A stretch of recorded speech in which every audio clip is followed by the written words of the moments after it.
आपके बिना यह संसार कितना सूना लगता है। कन्या, उन्होंने शकुंतला को श्राप दे दिया। जिसके स्मरण में तुम लीन हो वह तुम्हें सदा के लिए भूल जाएगा। माँ देखो, मैं शेर के दांत गिन रहा हूँ।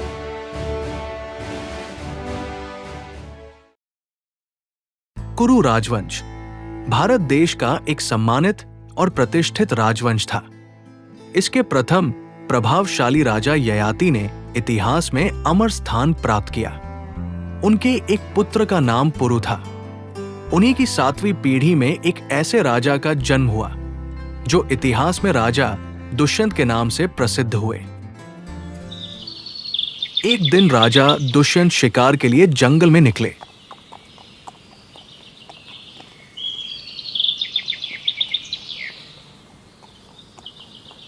गहरे जंगल में उन्होंने एक अद्भुत वाटिका देखी। वहां पर उन्होंने एक सुंदर युवती को देखा। यह अप्सरा जैसी कौन है? इसका सौंदर्य अलौकिक है। दुष्यंत उसकी ओर खिंचते चले गए। हे सुंदरी, कौन हो तुम और यह अद्भुत स्थान किसका है?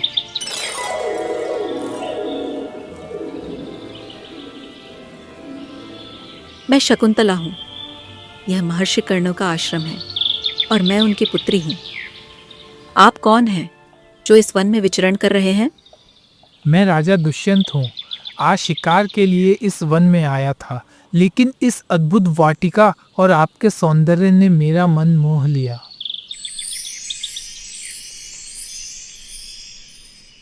शकुंतला, तुम्हारा सौंदर्य अद्वितीय है। तुम्हारी सादगी और इस प्रकृति के बीच तुम्हारा व्यक्तित्व किसी स्वप्न से कम नहीं लगता।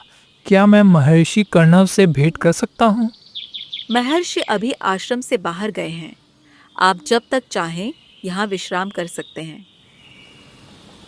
राजा दुष्यंत वही महर्षि कर्णव की प्रतीक्षा करते हैं। संध्या में महर्षि कर्णव अपने आश्रम में आते हैं और राजा दुष्यंत को देखकर उनसे पूछते हैं, कौन हो तुम? क्या कारण है जो तुम्हें इस वन में ले आया है?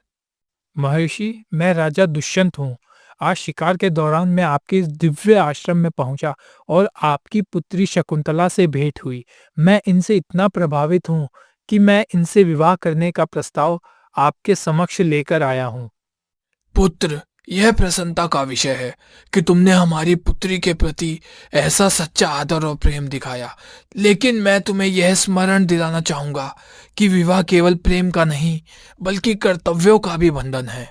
क्या तुम इसके लिए पूर्ण रूप से तैयार हो? महर्षि, मैं इसे पूरे हृदय से स्वीकार करता हूँ। मेरी नियत और प्रेम दोनों ही सच्चे हैं। मैं वचन देता हूँ कि शकुंतला का सम्मान और स्नेह जीवन भर निभाऊंगा। तथास्तु। तुम्हारा यह प्रेम और संकल्प मेरी पुत्री के लिए सुखद भविष्य का संकेत देता है। मैं इस विवाह के लिए सहमत हूँ। महर्षि कर्णव की सहमति से दुष्यंत और शकुंतला का गांधर्व विवाह संपन्न हुआ। यह विवाह प्रकृति और प्रेम के अद्वितीय संगम का प्रतीक बन गया। विवाह के बाद दोनों ने कुछ समय तक आनंदमय जीवन बिताया। हर रोज वे एक दूसरे के साथ प्रेम और खुशी में खोए रहते। लेकिन जल्द ही दुष्यंत को अपने राज्य और प्रजा का ध्यान आया। प्रिय, मुझे राज्य वापस लौटना होगा, लेकिन मैं तुम्हें शीघ्र ही अपने साथ ले जाऊंगा। मुझे आपकी बहुत याद आएगी। जल्दी वापस आना। मैं वादा करता हूँ प्रिय, मैं तुम्हें और हमारे प्रेम को कभी नहीं भूल सकता। तुम हमेशा मेरे हृदय में हो।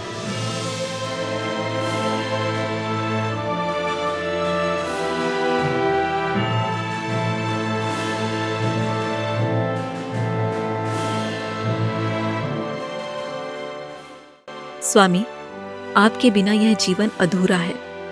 मैं आपकी प्रतीक्षा करूंगी, चाहे कितना भी समय लगे। राजा दुष्यंत के जाने के बाद शकुंतला का हर दिन उनके स्मरण में डूबा हुआ बीतता। उनकी आंखों में प्रतीक्षा और मन में प्रेम की गहराई थी। लेकिन भाग्य ने उनके जीवन में एक और कठिन परीक्षा की योजना बना रखी थी। एक दिन आश्रम में ऋषि दुर्वासा का आगमन हुआ। उनका स्वभाव जितना तेजस्वी था, उनका क्रोध उतना ही प्रचंड। स्वामी, आप कब लौटेंगे? हर सुबह और हर शाम आपकी प्रतीक्षा में बीतती है। आपका स्नेह ही मेरे जीवन का आधार है। आपके बिना यह संसार कितना सूना लगता है। कन्या, क्या तुम्हारे पास यह सोचने का भी समय नहीं है कि कोई अतिथि यहाँ आया है, या फिर तुमने मुझे जानबूझकर अनदेखा किया है? दुर्वासा के क्रोध का सामना करना मुश्किल था। उन्होंने शकुंतला को श्राप दे दिया। जिसके स्मरण में तुम लीन हो, वह तुम्हें सदा के लिए भूल जाएगा।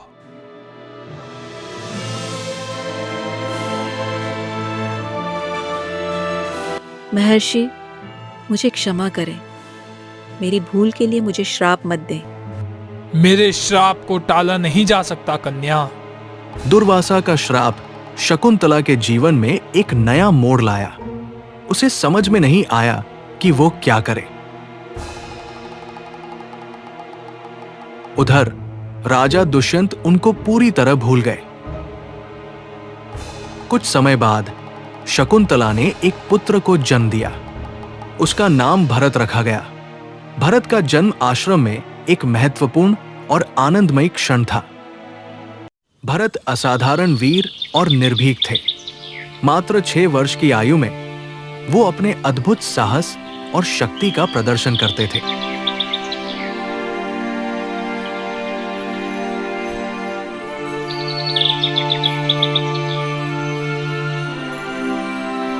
माँ देखो, मैं शेर के दांत गिन रहा हूँ।